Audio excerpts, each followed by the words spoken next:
Alright, so right now, basically, the YFZ build that I was gonna do is like engine swap that shit.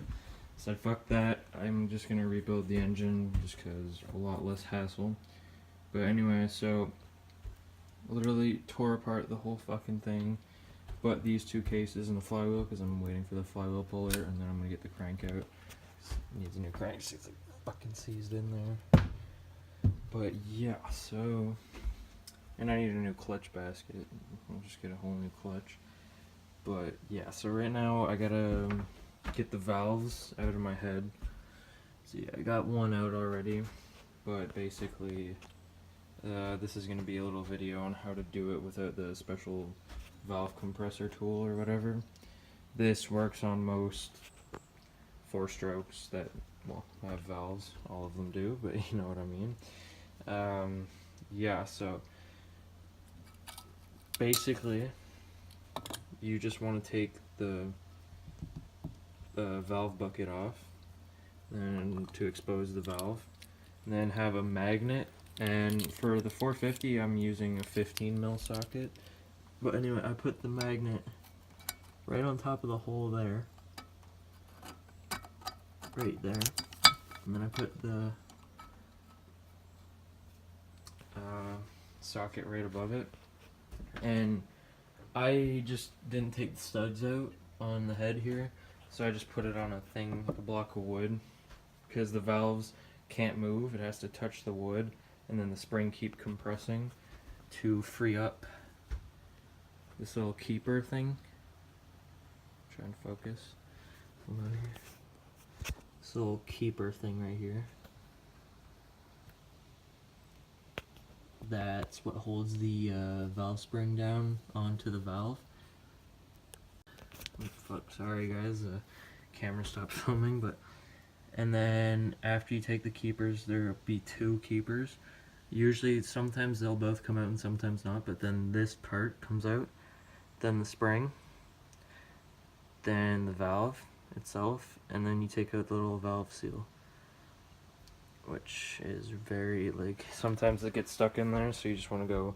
I just took needle nose pliers and just stuck it in there and pulled it out. Well, yeah, so basically that's what should be left right there, just a hole with no valve in it. So right now I'm going to try and set you guys up on a good angle to try and see, so you guys can see what I'm doing with this. Alright guys, so once you have the magnet in place and the 15 mil socket, what you're going to want to do, what I do, is I just grab a pair of vice grips or pliers, and I just stick it on to the, just grab on here, not like too hard, just so it goes around the socket. And then I grab a little rag here so my hands don't get cut up, like doesn't hurt my hands or whatever. Make sure the thing's down, and then just push down on it. Oh shit, see? I got both out on the first try, so I'm just gonna show you guys. I got both out. They're really small, so be careful not to lose these little things. So right now, these ones would go right there. This goes there.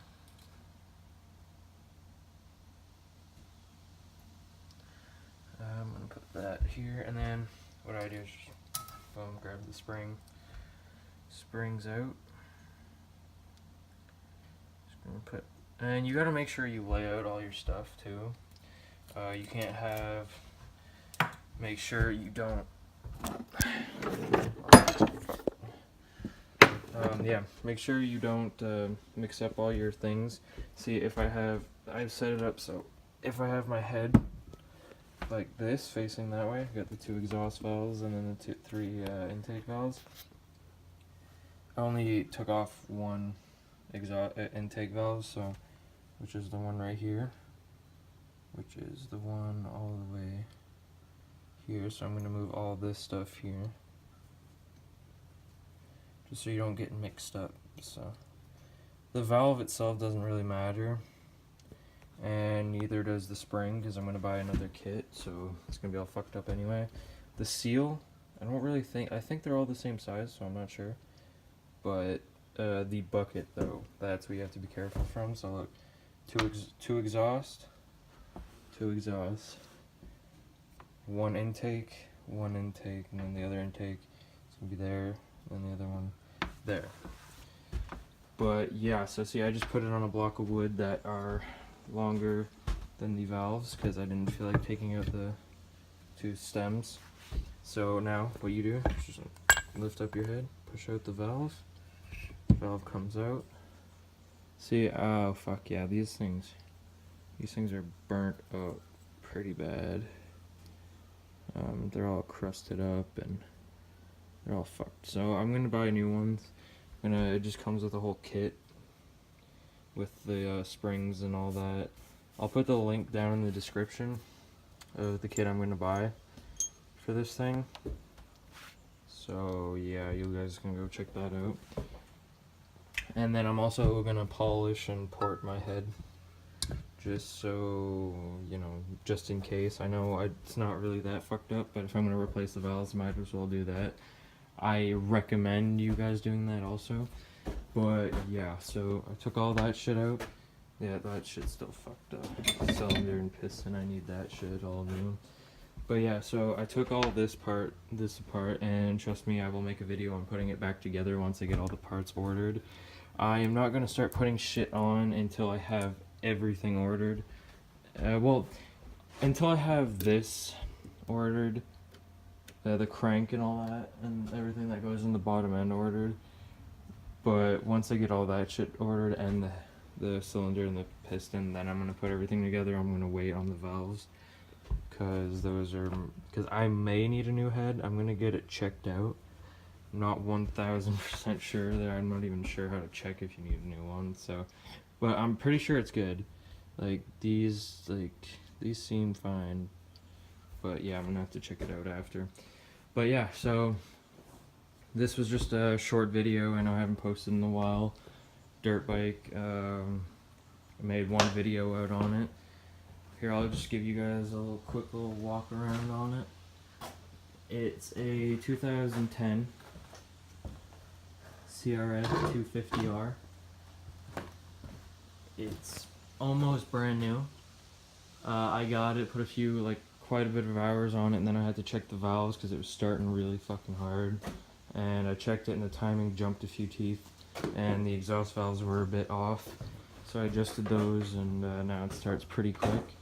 And I'm gonna have to get a new chain. It broke right on the master link, so I was able to put it back together just real quick. But look, it touches the tire, and that's too much. I think that 450 chain will fit on it just for now until I can buy a new one. But yeah, so anyway, this is gonna be all painted black.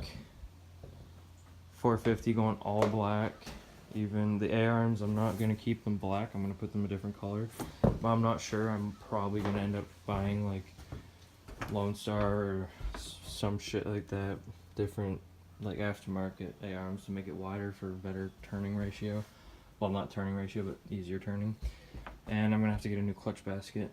Anyway, once all the parts come in that I need, I'm going to make a whole video unboxing the parts and also putting them on. That's probably stretch out 2 days. And yeah, so thanks guys for watching. I hope I helped you guys out a little bit, saved you guys a bit of money from having to buy the valve spring compressor.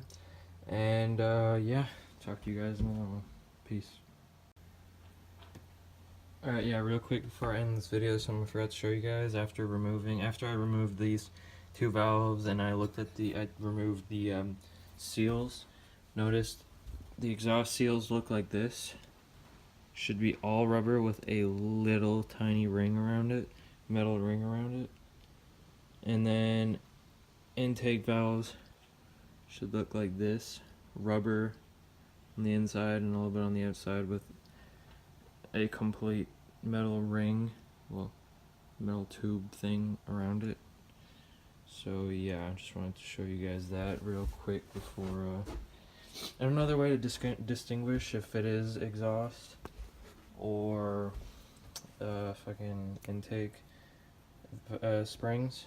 Intake springs, exhaust springs will have red marking on it, and the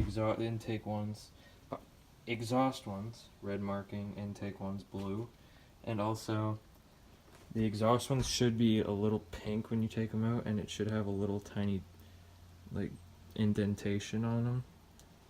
The intake ones do not have that little indentation. It's a little, there is an indentation on it, but not like a little tiny circle in the middle, and they should be black. But yeah, so now I'm gonna finish this, and I'll talk to you guys in another video. Peace.